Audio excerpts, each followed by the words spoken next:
We're here at the house of one of the most respected and legendary names in magic. It's also the house that I grew up in. Now you'll see tons of famous names and faces on these posters, but we're going to be speaking to the original international man of mystery. He's also my dad. Please welcome David Berglas. International man of mystery for over 50 years, David Berglas. Many have taken the notorious 90-mile-an-hour Cresta run. Only one man has done it blindfolded.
It feels kind of weird to be back here. We've sat here many times for dinner, but I haven't seen, I speak to you most days, but we actually haven't had a chat around this table for a while. No, you're right. I remember getting a call from you very late. I was in geography at the time, a geography lesson, and you were going to lecture, I think, in Lyon in France at a convention. Do you remember that? Yes. And the guy who was going to go with you to help you just had a book come out, and you had some sort of special packs of cards that you could do various things with. And he let you down at the very last minute, and I got a call, would I go? Yes. And I remember it was better than being in geography at the time. So yeah. Well, we were about 16 then. Some 6, yeah. About 16. So basically I went with you, and I remember, you know, and from that I got really bitten by the bug. And I showed you in the hotel the night before, whilst we were in the hotel in Lyon, how to use these cards. They were cards, but you can spring them and you can juggle it, and you do a rainbow effect and so on. You learned it very quickly. The next day, when I was lecturing, you had a big crowd around you, and you were demonstrating and talking, and it was a natural. It was amazing, and I did have to do 6 lectures, so you had plenty of opportunity. And I think that's what started. Well, absolutely. I think it was a great thing, because obviously I fell in love with magic probably from then, and some of the characters involved. But it gave me the confidence and that feeling of, you know, performing and having a big crowd and that's something which I've sort of presentational skills and performance and demonstration is a big part of what we've done thereafter. So yeah, I think it was thanks to that moment probably, you know. Amazing, yeah. Some say in some ways I am a chip off the old block. Obviously can't follow your career path and chose not to follow your exact career path because it's so unique, and you say nothing's impossible. I think it would be impossible to try and be in your footsteps, but we're both in the business but in very different ways. Yeah, you made a business out of it, and a huge successful business. You did all these incredible stunts and TV series from when we were kids right the way through, not just in the UK, of course. But I was the first person to have my own show as a first magician who have a show in this country for the BBC, and coincidentally, when commercial television started in 1955, again I was the first person to have a series on commercial television, so that's quite unusual. Talking about television, I mean, things have changed greatly throughout the years. I mean, when you started in Variety. We saw some of the posters outside with your name on it, where people were measuring their billing and stuff. But you were doing twice nightly shows. In fact, when you first started at the Windmill Theatre, apparently it was 6 shows a day, 6 days a week. For 6 weeks. That's 218 shows.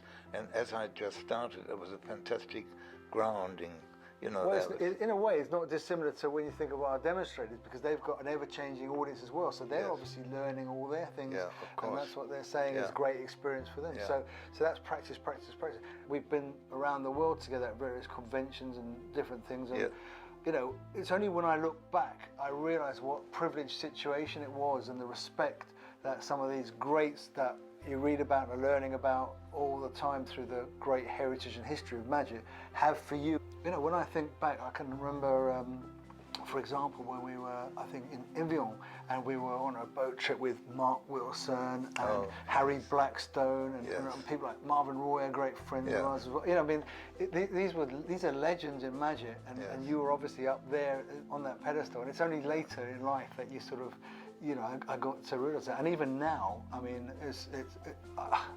this is amazing. Obviously, it's more and more steeped in magic. I have the sort of, the fact you're revered around the world is amazing, and all the top magicians look to you because of your unique thinking. Top performers like Derren Brown, Dynamo, like Penn and Teller, you know, when they honoured you at that for you at the Palladium show where you were part of that, and that was great for them. And I know that was Prince Charles' 70th birthday. That's right. Yeah, that was a great experience. And David Blaine, who obviously has done so much for magic, and another little surprise for you, because I know there's probably the #1 magician this century. Is Mr. David Copperfield, and he actually, I spoke to him, and he very kindly gave a special message for you, Dan. So, from one David to another, thank you so much for all the amazing inspiration. Well, that's wonderful. Now, coming from him, that really means something. We both have a lot of mutual respect for each other, but to hear him say that actually and record it, that's very nice. Yeah, it makes me very proud. Yeah, thanks. So growing up here, I remember when you used to do shows and we used to get ready and help you, and it was quite a tense situation getting you out. I'm not sure about helping me. No, but when I say helping you load the things in the car or whatever, you know. But we used to say, where's your show today, Dan? And it would be all around the world. But, you know, this was a local show. Where is it? He said, I'm opening for the Rolling Stones. Rolling Stones, wow, the biggest rock group in the history, and you were basically opening for them. Yes. So, you've done some amazing things throughout your life. I'm so proud. That was quite something. But you've done equally amazing things. You've done so many interesting shows for celebrities and for the Arsenal teams. Just incredible. One of the most impressive things is you, with the Prime Minister of the time, doing a card trick on Budget Day, when I would have thought the Prime Minister would have had other things in mind, but you absolutely held his attention, so you've done some fantastic things yourselves. Yeah. But I must tell you that it's something that I've been waiting to show you and tell you, that when you were really young, you and your late brother Peter, I had a box of tricks on the market. Now, I hadn't started that. It was because my name was big on television. So a company came along and said, would you lend your name to it? I said, only if I can actually devise the tricks, put them together, and I actually made them into a complete show, so one trick would lead to the other. Now, I know you've seen those, but what you haven't seen is number 14, because that was the largest set. And I kept 2, one for Peter and one for you, which you've never seen. It's been on the loft all those years. Oh, really? And I'd like to give it to you now, because I have it right here. Let me just get it. And wow. There it is. Wow.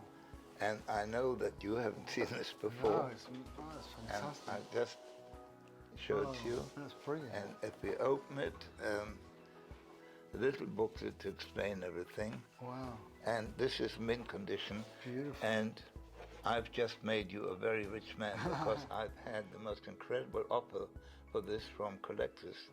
The people who collect magic sets, have got all your sets, of course, and they wanted to buy this off me, and I just wouldn't, because I knew I was going to give it to you one day. Thank you. That means such a lot. That's fantastic. That's something I treasure for always. Well, I'll tell you what's even more amazing. You've just celebrated 33 years of Marvin's Magic, which is an is amazing. And would you believe that this was created 33 years before that? Oh, wow. So we're talking about 66 years in total. Incredible. Yeah. That's a great thing. Thank you so much. I'll treasure that. So we're really lucky because magic is such a wonderful hobby.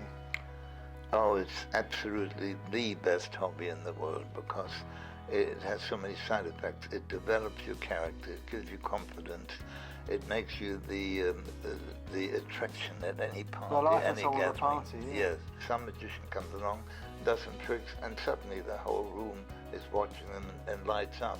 And that carries on throughout your life. As I've many times told you, there's no such thing as an old magician because it keeps you young. You never stop learning, and it's wonderful to have it as a hobby. And some people become professionals, semi-professional, professionals, and they're still as enthusiastic when they get to my age as they were when they were young. I think you're absolutely proof of that. There's no such thing as an old magician because you really have got a very active mind. You're still doing it and you're inspiring the next generation. So you certainly inspired me. Thank you. Thank you.